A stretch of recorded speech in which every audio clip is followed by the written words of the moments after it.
जल्दी करो, मुझे खाना भी खाना है और नहाना भी। कितनी देर और लगेगी? कोई भी काम नहीं होने वाला होड़े, ठीक है ना? ये लो बेटा, चॉकलेट और कपड़े तुम तीनों के लिए हैं। बच्चों पर इतना खर्च मत करो, कुछ अपने लिए भी बचा लो, काम आएगा।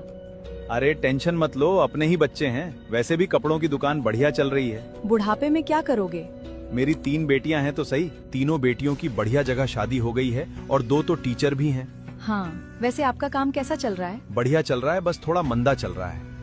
बेटा, मैं बर्बाद हो गया हूँ, तुम्हारी मम्मी और मैं तुम्हारे साथ रह लें? नहीं पापा, हमारे घर में जगह नहीं है, आप वृद्धाश्रम में रह लो, वहाँ लोग आपका ख्याल रखेंगे। हमारी बेटियां बहुत बिजी हैं, कभी तो मिलने आएंगी ही हमसे। वो तीनों नहीं आने वाली। अरे ऐसा कुछ नहीं है, वो बस काम में बिजी है। मैं आपको समझा समझा कर थक गई, लीजिए खाना खा लीजिए। तुम्हारी तबीयत खराब होती जा रही है। मैं ठीक हो जाऊंगी। टेंशन मत लो, मैंने तीनों को बताया है, वो आ जाएंगे। सुनते हो? कोई है? मेरी बीवी को कुछ हो गया है। मुझे माफ कर दीजिए, आपकी पत्नी नहीं रही। बेटा, तुम्हारी माँ नहीं रही, आ जाओ। पापा, हमारे पास टाइम नहीं है। बेटी, तुम्हारे पापा की तबीयत खराब है, उनसे मिलने आ जाओ। हाँ आ जाएंगे, अभी काम है, बाद में। बेटा, क्या मेरी बेटियां आई मुझसे मिलने? नहीं दादा, वो नहीं आई, वो बिजी है। बेटा, तुम्हारे पापा की हालत बहुत खराब है, बस तुम तीनों से मिलना हमारे चाहते पास हैं। टाइम ही नहीं है, फ्री होके आते हैं।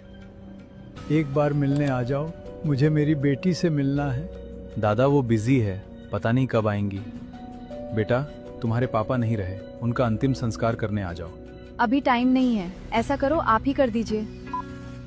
बेटा, तुम्हारे पापा अब नहीं रहे, उनकी आखिरी इच्छा थी कि आप तीनों आकर उनका अंतिम संस्कार करो। मेरे पास टाइम नहीं है, मैं तो नहीं आ रही।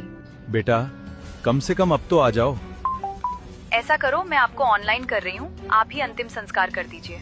कितनी देर और लगेगी? मुझे भूख लगी है, नहाना भी है। बेटा, अस्थियां लेने तो आ रहे हो ना? नहीं, मेरे पास टाइम नहीं है, आप ही गंगा में बहा देना। मैं आपको पूरी जिंदगी समझाती रही, अपने लिए भी कुछ बचा लो, पर नहीं। सब कुछ बच्चों पर लुटा दिया। सही कहती थी तुम।